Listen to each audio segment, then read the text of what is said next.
Welcome to Jaya game academy. இந்த video part 3க்கான video. UGTRB கெமிஸ்ட்ரியில் இருக்கிற syllabus, prescribed சிலபஸை 3 part வீடியோவை பார்த்துட்ருக்கோம். இது 3வது பார்ட்.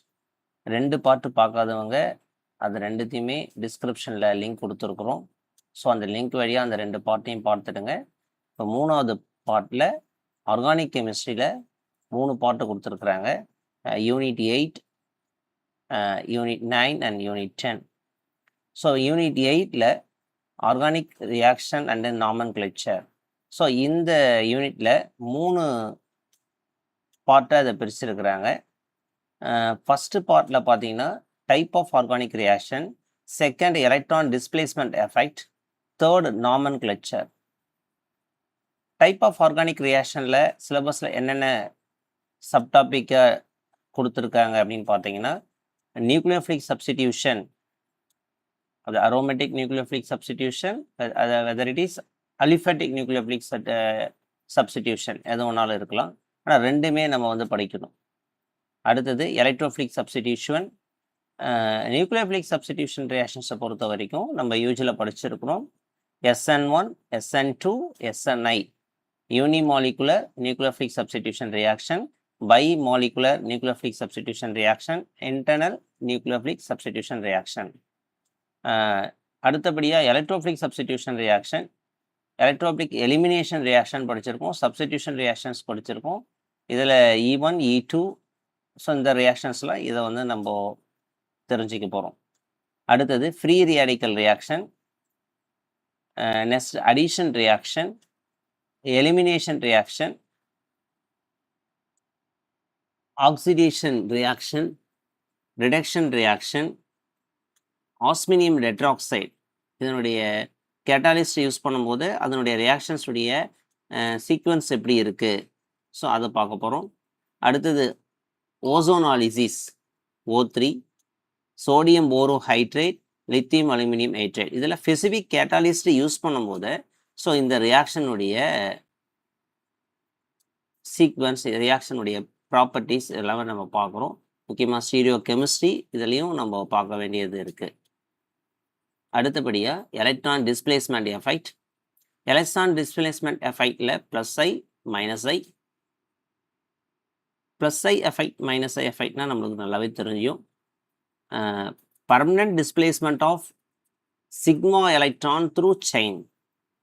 ஸோ இதுதான் -I எஃபெக்ட் எப்படி இருக்கும், +I எஃபெக்ட் இருக்கும். ஒரு செயினில் எலக்ட்ரான் ரிலைசிங் குரூப் இருக்குது, whether it is electron withdrawing group இருக்குது அப்படின்னா அந்த எலக்ட்ரானுடைய மூமெண்ட் எப்படி இருக்குது அப்படின்னு பார்க்குறோம். ஒன் செயின் ஹெண்டில் இப்போ குளோரின் கொடுத்துருக்குறாங்க. இதில் வந்து பார்த்திங்கன்னா 3 கார்பன் ஐட்டம் ப்ரொப்பேன், அப்போது 1 குளோரோ ப்ரொப்பேன். ஸோ இந்த காம்பவுண்டில் ஒரு எண்டில் குளோரின் இருக்குது. ஸோ குளோரின் வந்து எலக்ட்ரான் என்ன பண்ணும், தாம் பக்கம் புல் பண்ணி இழுக்கும். அப்படி இழுக்கும்போது இங்கே இருக்கிற மெத்தைலில் இருக்கிற எலக்ட்ரானுடைய மூமெண்ட்டு CH2 நோக்கியும், ஸோ எலக்ட்ரான் வந்து இப்படி மூவ் ஆகும். அப்படி வந்து இது எலக்ட்ரானுடைய டென்சிட்டி குளோரினுக்கு வந்து ரிச்சாக இருக்கும், இங்கே எலக்ட்ரானுடைய டென்சிட்டி குறைவாக இருக்கும். ஸோ இதுதான் அப்போ வந்து -I எஃபெக்ட். அப்போ எலக்ட்ரான் வித்ராயிங் குரூப் இருந்தால் அங்கே வந்து என்ன இருக்குன்னா -I எஃபெக்ட் இருக்கும். For example nitro group, chlorine, acid, carboxylic acid, carbonyl compounds, இந்த மாதிரி குரூப்ஸ்லாம் வருது அப்படின்னா C+1 குரூப் வருதுன்னா பெரும்பாலும் electron withdrawing groups.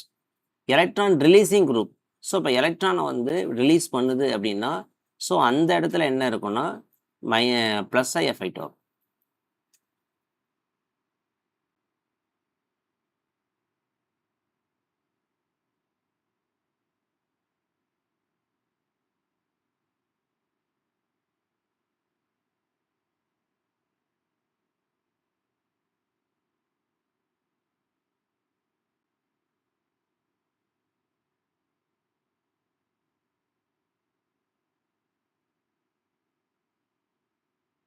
Next mesomeric effect. Mesomeric எஃபெக்ட்னா என்ன, +M, -M. displacement of pi electron, displacement of pi electron through conjugation, இதுதான் mesomeric effect. So இது இங்கே என்ன இருக்குன்னா ஒரு ஃபீனால் குரூப் இருக்குது. இப்போ ஃபினால்னால் இங்கே அரோமேட்டிக் ஸ்ட்ரக்சராக கூட லிங்க் ஆகிருக்கு. ஸோ அந்த அரோமேட்டிக் பென்சின் ரிங் என்னன்னா டீலோக்கலைசேஷன். ஸோ இந்த இங்கே எலக்ட்ரான் மூவ் ஆகும், ஸோ இங்கே மூவ் ஆகும், இந்த எலக்ட்ரான் இப்படி போகும். ஸோ இப்போ இங்கே எலக்ட்ரானுக்குள்ளே இங்கே என்ன நடக்கும் அப்படின்னா டீலோக்கலைசேஷன் ப்ராப்பர்ட்டிஸ் நடக்கும். ஸோ இப்போ இங்கே வந்து எலக்ட்ரான் வந்து என்ன ஆகும்னா மூவ் ஆகிட்டு இருக்கும்.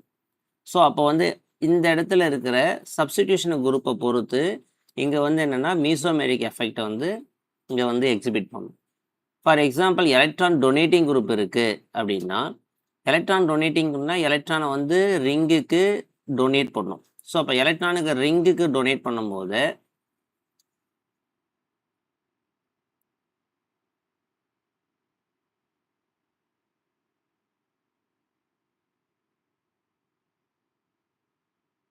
இங்கே எலக்ட்ரானை ரிங்குக்கு டொனேட் பண்ணுது அப்படின்னா இங்கே டென்சிட்டி எப்படி இருக்கும் பார்த்தீங்கன்னா இங்கே வந்து குறைவாக இருக்கும், ரிங்கில் வந்து எலக்ட்ரான் டென்சிட்டி அதிகமாக இருக்கும். இந்த ரிங்கில் எலக்ட்ரான் டென்சிட்டி அதிகமாக இருக்கும். ஸோ அப்போ வந்து என்ன எஃபெக்ட் காமிக்கும் அப்படின்னு பார்க்கும்போது இங்கே வந்து electron donating group for example alcohol, aniline, NH2 amine group, இல்லைன்னா ஆல்காக்சைடு குரூப், இந்த மாதிரிலாம் இருக்குது அப்படின்னா இங்கே வந்து +m effect. Next electron withdrawing group இருக்குது. ஸோ எலக்ட்ரானை ரிங்கில் இருந்து அந்த சப்ஸ்டிடியூஷன் குரூப்பை நோக்கி எடுக்குது அப்படின்னா இங்கே இருக்கிற எலக்ட்ரானுடைய டென்சிட்டி என்னவாகும்னா டிக்ரீஸ் ஆகும். இங்கே வந்து டிக்ரீஸ் ஆகும். அப்படி எலக்ட்ரான் டிக்ரீஸ் ஆகுது அப்படின்னா இங்கே வந்து பார்க்கும்போது ரிங்கில் வந்து என்னவாக இருக்கும்னா பாசிட்டிவ் சார்ஜ் ஃபார்ம் ஆகும்.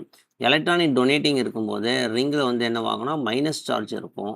இந்த இடத்துல ரிங்கில் வந்து என்னவாக இருக்கும்னா பாசிட்டிவ் சார்ஜ் வந்து டீலோக்கலைசேஷன் பண்ணும்போது எலக்ட்ரான் ஆர்த்தோ பேரா டைரக்டிங் குரூப்பில் ஆர்த்தோ பேரா பொசிஷனில் பாசிட்டிவ் இந்த இடத்துல வரும், இந்த இடத்துல நெகட்டிவ் வரும்.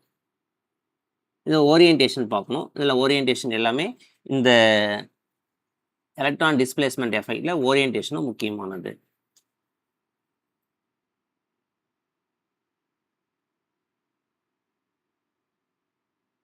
அடுத்தது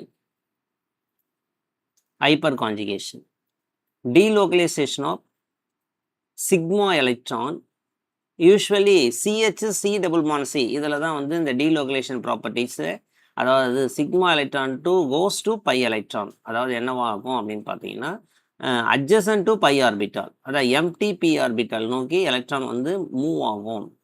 ஸோ இது வந்து ஹைப்பர் கான்ஜுகேஷன். அடுத்தது ஸ்டியரிக் எஃபெக்ட். ஸ்டியரிக் எஃபெக்ட்னா ரெண்டு பல்கி குரூப் ஒரு காம்பவுண்டில் பக்கத்தில் இருக்குது அப்படின்னா அது வந்து என்ன வரும்னா ஒரு ஹிண்ட்ரன்ஸ் ஃபார்ம் ஆகும். பல்கி குரூப்பால் ஒரு ஹிண்ட்ரன்ஸ் ஃபார்ம் ஆகும். ஸோ இந்த மெத்தைல் குரூப் இருக்குது, இங்கே ஒரு மெத்தைல் குரூப் இருக்குது. ஸோ இது ரெண்டும் பக்கத்தில் இருக்கிறதால இது என்னவாகும்னா எலக்ட்ரான் ரிப்பல்ஷன் ஆகும். இந்த இடத்துல வந்து என்னென்னா ஸ்டியரிக் என்ட்ரன்ஸ் ஃபார்ம் ஆகும். ஸோ இதுதான் ஸ்டியரிக் எஃபெக்ட். ஸோ இது வந்து பார்த்திங்கன்னா ஒரு சிம்பிள் காம்பவுண்ட். ஓகே, இதுவரையே ஒரு செயின் காம்பவுண்டில் பார்க்கும்போது இல்லைனா வந்து நார்போரின் இந்த மாதிரி பைசைக்கிளிக் காம்பவுண்டில் பார்க்கும்போது நீங்கள் வந்து என்னங்கன்னா என்ட்ரன்ஸ் அதிகமாக தெரியும். ஃபார் எக்ஸாம்பிள் வந்து சைக்ளோ எக்ஸேன் எடுக்கும்போது நம்மளுக்கு போர்ட் ஃபார்ம், சேர் ஃபார்ம் பார்க்குறோம். ஏன் சேர் ஃபார்ம் வந்து பார்த்திங்கன்னா ஸ்டேபிளாக இருக்கும், போஃபான் வந்து அன்ஸ்டேபிளாக இருக்கும்னு பார்த்தீங்கன்னா 1,4 பொசிஷனில் ரெண்டு பல்கினஸ் குரூப்பு பக்கத்தில் இருக்கிறதால அது என்னவாகும்னா ஸ்டெபிலிட்டி வந்து என்ன ஆகும், குறையும். அப்போ ரிங்கு வந்து என்னங்கன்னா ஃப்ளிப் ஆகும்போது அது வந்து என்னவாகும், போர்டு வந்து என்னவாகும், சேராக மாறும். ஸோ இதெல்லாம் வந்து நம்ம வந்து என்னென்னா இந்த ஸ்டியரிக் எஃபெக்ட் இந்த பல்கினஸால் நம்மளுக்கு கிடைக்கிற ஒரு எஃபெக்ட் தான் இது. ஸோ இதெல்லாம் வந்து நம்ம வந்து என்னவாகும்னா பேசிக்காக நம்ம வந்து இதை கொஞ்சம் நீங்கள் ஸ்டடி பண்ணிட்டீங்கன்னா இது ஈஸியாக இருக்கும். அடுத்தது nomenclature, classification of organic compounds. So organic காம்பவுண்ட்ஸை கிளாசிஃபைடில் அலிசைக்ளிக் அண்டு சைக்ளிக் அப்படின்னு நம்ம ரெண்டு டைப்பாக பிரிக்கிறோம். அலிசைக்ளிக் காம்பவுண்டில் சேச்சுரேட்டட், அன்சேச்சுரேட்டட் காம்பவுண்ட் மோஸ்ட்லி எல்லாமே டபுள் பாண்ட் காம்பவுண்ட்ஸ், எல்லாமே டபுள் பாண்ட் ட்ரிபிள் பாண்ட் காம்பவுண்ட்ஸ்லாம் அன்சேச்சுரேட்டட் காம்பவுண்ட்ஸ் சொல்லுவோம். அன்சேச்சுரேட்டில் பார்த்தீங்கன்னா அல்கீன்ஸ், அல்கைன்ஸ், அதுதான் நம்ம அன்சேச்சுரேட்டட் காம்பவுண்ட்ஸாக சொல்கிறது. சைக்ளிக் காம்பவுண்ட்ஸ் அப்படின்னு பார்த்தீங்கன்னா க்ளோஸ்டு செயின். ஓகே, அலிசைக்ளிக் இல்லைன்னா அரோமேட்டிக். ஸோ இது ஃபங்க்ஷனல் குரூப்பு. அதை பற்றி ஃபங்க்ஷன் குரூப்பினுடைய ப்ராப்பர்ட்டிஸு அதனுடைய பற்றி தகவல் தெரியும். ஓஹெச்னா alcohol, C double bond homo ketone, NH2 amine, CHO aldehyde, carboxylic acid, halide. So இது எல்லாமே ஃபங்க்ஷனல் குரூப். ஸோ அப்போ நாமன்கில்ச்சர் ஒரு காம்பவுண்டுக்கு எப்படி நேம் வந்து நம்ம வந்து வைக்கிறது அப்படின்னு பார்த்தீங்கன்னா காமன் நேம், ட்ரைவல் நேம் சொல்லுவோம். அதுக்கு அடுத்தது வந்து பார்த்தீங்கன்னா IUPAC நேம் சொல்லுவோம். இப்போ வந்து IUPACல பார்த்தீங்கன்னா இன்டர்நேஷ்னல் ஃபுல்லாக ஒரே மாதிரியாக அந்த காம்பவுண்டுக்கான நேம் வந்து கோட் பண்ணுவாங்க. அதுதான் வந்து IUPAC. ஸோ அந்த நேம் வந்து ஒரு ஆர்கானிக் காம்பவுண்டுக்கு நம்ம நேம் வந்து சூட் பண்ணணும் அப்படின்னு பார்த்தீங்கன்னா, அது வைக்கணும் அப்படின்னு பார்த்தீங்கன்னா, அதுக்கு சம் ரூல்ஸ் வந்து நம்ம இருக்குது, அதை நம்ம ஃபாலோ பண்ணணும். இதே ஏன்ல முடியுது அப்படின்னா அல்கேன், அல்கேன்லாம் ஏன்ல முடியும், காமன் சஃபிக்ஸ். அப்புறம் அல்கீன்லாம் இஎன்லேயே முடிஞ்சுன்னா அல்கீன், ஒய்என்இல முடிஞ்சா அல்கைன், ஓஎல்ல முடிஞ்சுன்னா ஆல்கஹால், ஏஎல்ல முடிஞ்சுன்னா ஆல்டிஹைட், ONEல முடிஞ்சா கீட்டோன். ஸோ இதெல்லாம் வந்து பார்த்தீங்கன்னா ஒரு பேசிக் ரூல். நெக்ஸ்ட் அதே சேம் காமன் நேமில் எப்படி எழுதுறது, ஒரு IUPACல நேம் எப்படி வந்து டினோட் பண்ணுறது, எல்லாமே வந்து பார்த்தீங்கன்னா இந்த யூனிட் 8ல் கொடுத்துருக்குறாங்க. நெக்ஸ்ட் வந்து unit 9, nature of bonding and stereo chemistry. So nature of bonding and stereo கெமிஸ்ட்ரியில் நம்ம என்ன தெரிஞ்சுக்கிறோம் அப்படின்னு பார்த்தீங்கன்னா, பாண்டிங்கினுடைய நேச்சர் என்னன்னு பார்க்கணும். இதில் ஹைப்ரிடைசேஷன் இப்போ ஏற்கனவே வந்து பார்த்தீங்கன்னா டாபிக் 1ல் அட்டாமிக் ஸ்ட்ரக்சர்லேயே நம்ம ஹைப்ரிடைசேஷன் படிச்சிருக்கிறோம். SP-னா என்ன, SP2னா என்ன, SP3னா என்ன, உடைய பாண்ட் ஆங்கிள் என்ன அப்படின்னு நம்ம படிச்சிருக்கிறோம். அது வந்து பார்த்தீங்கன்னா இன்ஆர்கானிக் காம்பவுண்ட்ஸ்க்கு நம்ம அந்த மாதிரி படிச்சிருக்கிறோம். இப்போ ஆர்கானிக் காம்பவுண்ட்ஸுக்கும் ஹைப்ரிடைசேஷன் மஸ்ட். CH4 அப்படின்னு இருக்குது அப்படின்னு பார்த்தீங்கன்னா, இப்போ CH4 வந்து நம்மளுக்கு ஆல்ரெடி நம்மளுக்கு எல்லாருக்குமே தெரியும், ஒரு மீத்தேன். இது என்ன ஆகும், TD ஷேப், டெட்ராஹெட்ரல் ஷேப் நம்ம சொல்லுவோம், TDன்னு சொல்லுவோம். அடுத்தது அது வந்து பார்த்தீங்கன்னா SP2, SP3 லீனியர் காம்பவுண்டு. இதை double bond compound, single bond compound, triple bond compound அப்படின்னா என்ன ஷேப் ஆஃப் ஹைப்ரிடைசேஷன் வரும் அப்படின்னு நம்ம பார்த்துக்கணும். அடுத்தது molecular geometry, 3D arrangement of atom in a molecule. இதுதான் மாலிகுலர் ஜாமெட்ரி. ஸோ இப்போ பாருங்க, இந்த இடத்துல ஒரு காம்பவுண்ட் கொடுத்துருக்குறாங்க. இது நம்மளுக்கு எல்லாமே தெரியும், CO2 நம்ம நார்மலாக கார்பன் டை ஆக்சைடு. ஸோ இந்த கார்பன் டை ஆக்சைடு வந்து லீனியர் ஃபார்ம். இங்கே வந்து என்னென்னா BF3 வந்து போரான் ட்ரைஃப்ளூரைடு. இது CH4 tetrahedral methane, phosphorus pentafluoride. Okay, இது வந்து பாஸ்பரஸ் டெட்ராஃப்ளூரைடு 4 கொடுத்துருக்குறாங்க. டெட்ரா வந்து அன்ஸ்டேபிள், அதால் வந்து பாஸ்பரஸ் பென்டாஃப்ளூரைடு தான் வரணும். ஓகேங்களா, இதை பார்த்து இது சின்ன correction. Next homolytic cleavage, heterolytic cleavage. So பாண்டில் ஈக்குவலாக வந்து ஒரு பிரேக் ஆகுது, இந்த இடத்துல ஒரு எலக்ட்ரானும் இந்த எலக்ட்ரானும் செப்பரேட்டாக பிரியுது அப்படின்னா அது ஹோமோலிட்டிக் கிளேவேஜ். ஸோ ஒரு எலக்ட்ரான் முழுமையாக இன்னொரு ஆட்டத்துக்கு அதனுடைய பேலன்சஸ் எலக்ட்ரானை முழுமையாக கொடுத்துட்டு இந்த இது வந்து ஸ்டெபிளைஸ் ஆகிடுது, இது எடுத்துக்கிறதும் ஸ்டெபிளைஸ் ஆகுது அப்படின்னா அந்த காம்பவுண்ட் வந்து ஹெட்ரோலிட்டிக் கிளேவேஜ். இப்போ ஹோமோலிட்டிக் ஹெட்ரோலிட்டிக் கிளேவேஜ் பொறுத்த வரைக்கும் ஃபோட்டோகெமிக்கல் ரியாக்ஷனில் பெரும்பாலும் எல்லாமே homolytic cleavage, free radical reactions form ஆகும். ஸோ இந்த காம்பவுண்ட் பார்த்தீங்கன்னா symmetrical cleavage of a covalent bond gives the free radical. அப்போ ஃப்ரீ ரேடிக்கலில் உடையது ஹோமோலிட்டிக்கல் கிளேவேஜ் நடக்குது அந்த இடத்துலனா இங்கே ஃபார்ம் ஆகிறது வந்து ஃப்ரீ ரேடிக்கல். ஓகேங்களா, next heterolytical cleavage, the unsymmetrical cleavage of a covalent bond gives ion. இது என்ன வரும், நம்மளுக்கு ஒரு அயான் தரும், ஒரு அயனிகளாக ஒரு மாறும். அது வந்து ஒன்று பாசிட்டிவ் அயனாக இருக்கலாம், இல்லை நெகட்டிவ் அயான், இந்த மாதிரி 2 அயனிகளாக வரும். இதுதான் அயனிக் பாண்ட். நம்ம பாண்டு வந்து செப்பரேட் பண்ணும்போது நம்ம அயனிக் பாண்ட் படிச்சிருக்கோம். அடுத்தது free radical, methyl radical, hydroxyl radical, chlorine radical. Atom or group of atoms with unpair of electron. இப்போ ஃபார் எக்ஸாம்பிள் இப்போ நைட்ரஜன் அப்படின்னு எடுத்துக்கிறோம், இப்போ அமோனியா எடுத்துட்டா இங்கே 2 அன்பேர் ஆஃப் எலக்ட்ரான். இது வந்து பாண்டிங்கில் இன்வால்வ் ஆகாது, நான் பாண்டட் எலக்ட்ரான்ஸ் அப்படின்னு நம்ம சொல்லுவோம். அன்பேர் ஆஃப் எலக்ட்ரான், பாண்டிங்கில் இன்வால்வ் ஆகாத எலக்ட்ரான். ஆனால் இந்த இடத்துல ஃப்ரீ ரேடிக்கலில் வந்துன்னா பாண்டிங் முடிஞ்சிட்டு எக்ஸ்ட்ரா ஒரு எலக்ட்ரான் வந்து அந்த ஆட்டத்துக்கு மேலே ஆக்குப்பை ஆகும். இதுதான் ஃப்ரீ ரேடிக்கல். Next carbocation. கார்போகேட்டையானில் பிரைமரி, செகண்டரி, டெர்ஷரி, இதனுடைய ஸ்டெபிலிட்டி பார்க்கணும். Formation of carbocation must. So இந்த எந்த ரியாக்ஷன்ஸில் என்ன மாதிரி கார்போகேட்டையான் ஃபார்ம் ஆகுது. அடுத்து கார்பேனையான், இதனுடைய ஸ்டெபிலிட்டி, இதுவும் பிரைமரி, செகண்டரி, டெர்ஷரி, இது formation of carbanion must. Next stability order. ஸ்டெபிலிட்டி ஆர்டரை பொறுத்த வரைக்கும் carbocation, carbanion, then free radical, இது மூணுடைய ஸ்டெபிலிட்டி ஆர்டர் கொடுத்துருக்குறாங்க. ஸோ ஃப்ரீ ரேடிக்கல் ஃபஸ்ட்டு பார்த்துக்கிறோம். Tertiary, secondary, primary. Methyl radical எடுக்கும்போது, ஸோ மெத்தைல் ரேடிக்கல் இங்கே இருக்குது.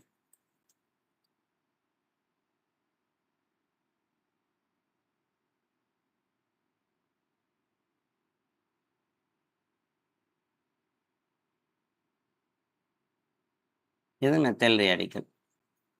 ஸோ இது வந்து என்னென்னா இதுக்கு அடுத்தது பிரைமரி அப்படின்னா CH2, இது மேலே ஒரு டாச்சுன்னா இது பிரைமரி. செகண்டரி அப்படின்னா CH, டெர்ஷரினா C. ஸோ இங்கே இருக்கிற கார்போ தென் ஃப்ரீ ரேடிக்கலினுடைய ஸ்டெபிலிட்டி பார்க்கணும். ஸ்டெபிலிட்டியை தான் நம்ம என்ன சொல்கிறாங்க இதில் கொடுக்குறாங்க. இந்த யூனிட்டில் நம்ம ஸ்டெபிலிட்டியை முழுசாக பார்த்துக்கணும். Tertiary greater than, secondary greater than primary. Last one methyl radical. இதே கார்போகேட்டையானும் ஃப்ரீ ரேடிக்கலும் ஃப்ரீ ரேடிக்கலும் ஒரே மாதிரியான அரேஞ்ச்மெண்ட்டு இருக்கும். இதை நீங்கள் ஞாபகம் வச்சுக்கணும். கார்போ ஆனையான் எடுத்துட்டா மாறி இருக்கும், வைஸ் வர்ஸா. இங்கே பிரைமரி கிரேட்டர் தான் இருக்கும். ஸ்டெபிலிட்டியில் பிரைமரி தான் higher carbanion compared to carbocation. Next key points இதை பார்த்துக்குங்க. நெக்ஸ்ட் அடுத்த டாப்பிக்கில்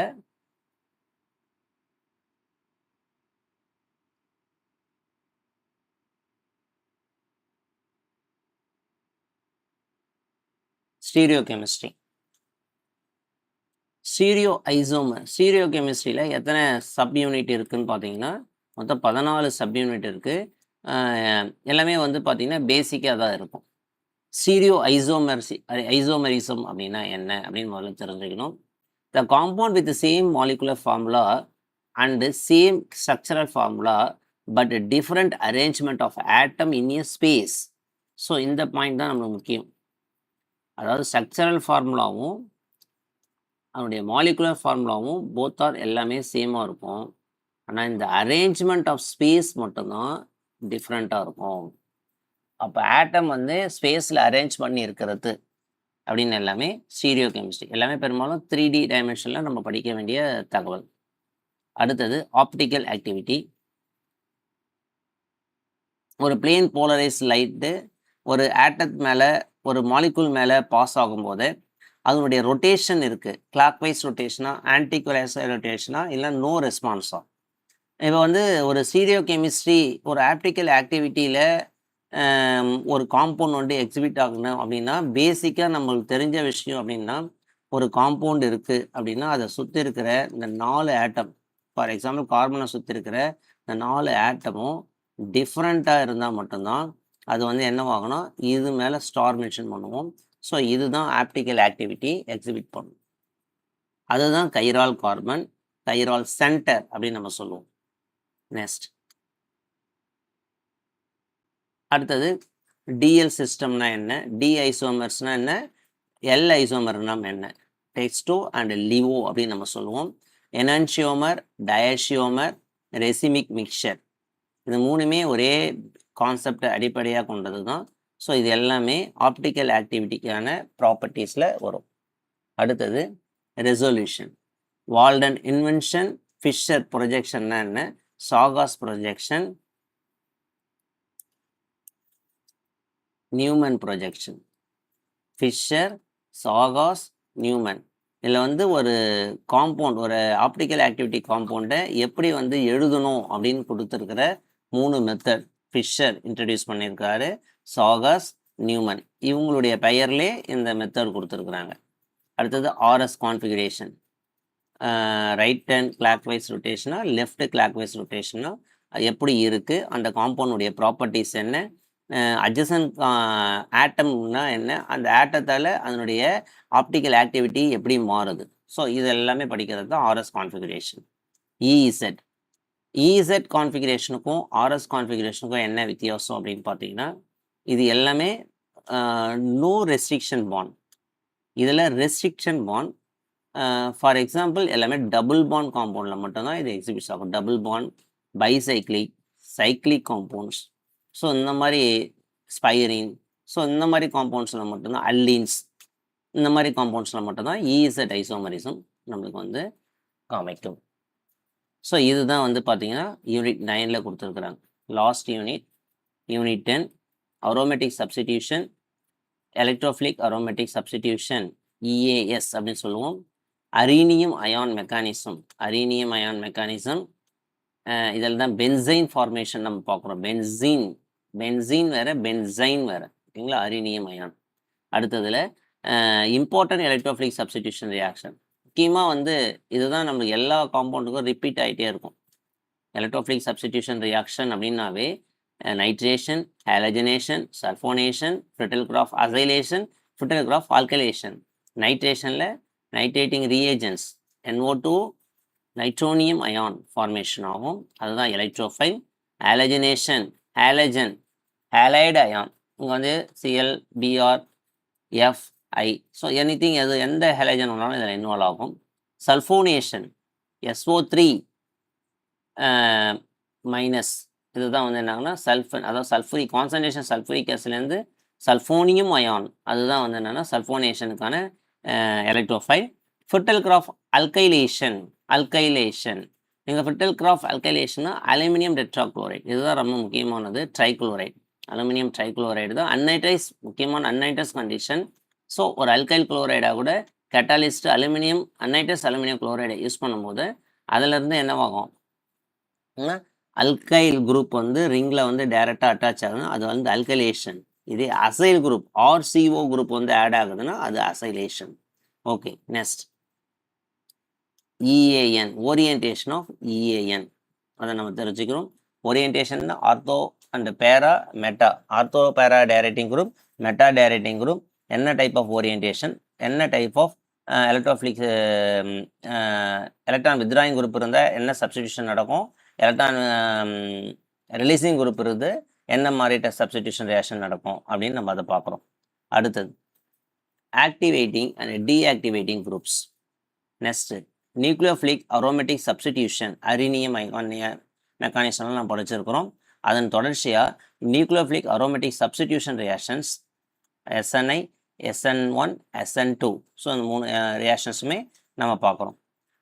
அதே போல் அடிஷன் எலிமினேஷன் ரியாக்ஷன், ஸோ இதுவும் நம்மளுக்கு வந்து அரோமேட்டிக் சப்ஸ்டிடியூஷன் ரியாக்ஷனில் இந்த 7 டைப்பும் நம்ம கிளியராக படித்து அதன் மூலமாக இருக்கிற MCQ கொஸ்டின்ஸை நம்ம சால்வ் பண்ண போகிறோம். அடுத்தது நெக்ஸ்ட் பார்ட் வந்து கார்போஹைட்ரேட்டில் mono and oligo poly, so இந்த 3 கேட்டகரிஸாக பிரிக்கிறாங்க.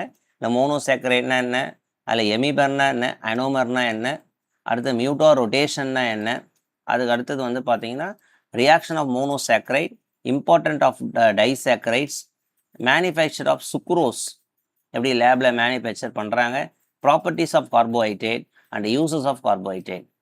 லாஸ்ட் அந்த final topic material chemistry, polymer, polymerisation, type of polymer, vulcanisation, இப்போ ரப்பர் வந்து வல்கனேஷன் பண்ணுவாங்க, ஸோ அந்த எப்படி பண்ணுறாங்க அதனுடைய விஷயம் தெரிஞ்சுக்கணும். அப்புறம் டைஸு, குரோமோஃபோர்னா என்ன, ஆக்சோக்ரோமோன்னா என்ன, இது ரொம்ப முக்கியமானது. நம்ம ஸ்பெக்ட்ரோஸ்கோப்பியில் ஃபஸ்ட்டு குரோமோஃபோர், ஆக்சோக்ரோம் இதெல்லாம் நம்ம படித்து தெரிஞ்சுக்கணும். குறிப்பாக